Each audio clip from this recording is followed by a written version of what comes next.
Welcome to this visual guide for Crown of Midnight, Book 2 in the Throne of Glass series. In this video, we're going to explore the key locations and get a clear picture of the main characters together, so the world feels easier to imagine while you read. There are no plot spoilers here, but you will see names, faces, and places from the book. So if you want to go in totally blind, this video isn't for you. And if you're looking for my visual guide for Book 1, I'll leave that in the description. With that out of the way, buckle up. Let's return to Rifthold, a city of contrasts. In daylight, it can feel proud and orderly, like a capital that wants to be admired. In the evenings, it feels watched. The streets have that old stone texture, edges rounded from years of boots and wagon wheels. There's river damp in the air, smoke from chimneys, and the background noise of a busy port city, even when you're nowhere near the docks. Markets feel dense and real. Salted fish, warm bread, oil, cheap perfume, wet wool. Then you turn a corner and suddenly the streets widen, buildings straighten, and everything becomes formal. That shift is the point. It's a city built to remind people where they belong. At the center is the glass castle. In my head, it's stunning from far away, almost unreal, because it catches light and throws it back like a blade. Up close, it feels colder. The beauty is sharp. Floors reflect footsteps. Corridors carry sound too well. It's the kind of place where even silence feels curated. I imagine spaces that are technically luxurious but emotionally empty, like the building was designed to display power, not to hold warmth. Everything is meant to be seen, and that makes it hard to breathe. Inside that architecture, the characters become clearer, because each of them clashes with the environment in a different way. Celaena Sardothien, for me, reads as controlled danger wrapped in polish. She's someone who can wear court clothing without looking like she's playing dress-up, because she understands the social theater as well as she understands violence. Her attention feels precise. In a room, the eyes go where the exits are, where the hands are, where the threats could come from. Even at rest, there's a sense of readiness, like the calm is a decision she's actively making. When the story puts her in public spaces, I picture that careful switch between two versions of her, the presentable face and the private engine underneath it. Chaol Westfall looks like the castle's discipline made human. He belongs to rules, patrol routes, and responsibility. The posture is straight, the movements efficient, the expression held back. In my head, he's never flashy. He's clean lines, practical clothing, guarded emotions. He has the vibe of someone who has spent years training himself not to react, because reacting gets people hurt. When he walks through the palace, it feels like a security system just entered the scene. Dorian Havilliard carries the opposite energy. Where Chaol is structure, Dorian is ease.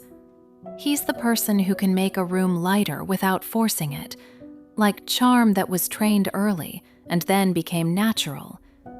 I picture him with soft confidence on the surface and a sharper intelligence behind the eyes. He's the kind of character whose presence can read as casual, but the brain is always running. His clothing is immaculate in that effortless way rich people manage. Tailored, clean, never uncomfortable. Nehemia Ytger, to me, feels like cultural gravity. She walks through Otterland's halls as someone who refuses to be reduced to decoration. I imagine her wardrobe as identity first, court fashion second. Textiles and jewelry that carry history, not trends. Her stillness is powerful. Her gaze lands like a decision. Even in scenes where she's simply talking, there's this sense that she represents more than herself, which makes every interaction with her feel heavier. Kaltain Rompier is a beautiful tension. In my head, she fits the palace visually, but she doesn't look fully at ease inside her own life. Perfect hair, perfect posture, controlled expression, then small cracks, a glance that lasts too long, a smile that feels practiced, a silence that suggests she's listening for something nobody else hears. She's someone whose appearance is part of her survival strategy, and that always creates a subtle strain. Roland Havilliard has the vibe of proximity to power. He seems to avoid the center of the room, but he's sure to stay close enough to benefit from it. I picture him as polished and social, but with less warmth than Dorian. There's a slight sense of competitiveness in the way he stands, like he's always measuring where he ranks. Duke Perrington is heavy presence, broad shoulders, composed face, slow movements. The feeling of a man who rarely raises his voice because he doesn't need to. When he enters a scene, it's not dramatic, it's unsettling.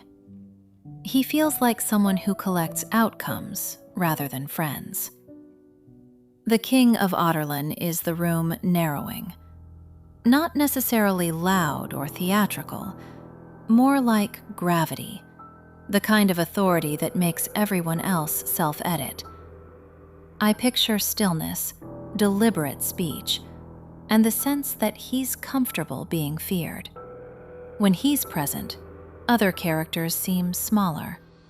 Then there are a few characters that change the texture of the world just by existing in it. Baba Yellowlegs, for me, is uncanny from the first frame. Even if she's just a fortune teller in a public setting, the vibe is wrong. The face can smile, but the body language doesn't match human softness. The eyes feel older. The teeth, the hands, the movements, everything feels slightly off, like a disguise that fits but never fully convinces. She's the kind of character who makes the air in a scene feel contaminated. Mort, the bronze skull door knocker, is an object with personality, and I picture him with real physical weight. Bronze that's worn smooth in places from centuries of touch, edges darkened, hollow eye sockets that somehow still communicate expression. Queen Elena's presence, when she's invoked, feels like a shift in temperature. More like stepping into a place where history is alive and watching back. I'm keeping this short to avoid spoilers, but let's have a look at some locations outside of Rifthold. We get harrowing glimpses of Kalakula, a sweltering and brutal slave labor camp. Then we have Duke Perrington's imposing keep at Morath, and the misty, treacherous mountain passes of the Varian Gap. To the north lies the ash and ruin of Terrasen, a once glorious kingdom whose ancient magic and loyal court have been all but extinguished by the King of Adarlan. And that's the movie in my head for Crown of Midnight. I hope you found some pieces in there that will make your read even more immersive. Thank you for watching, and if you enjoyed this video, bless your algorithm with a like and subscribe. See you next time.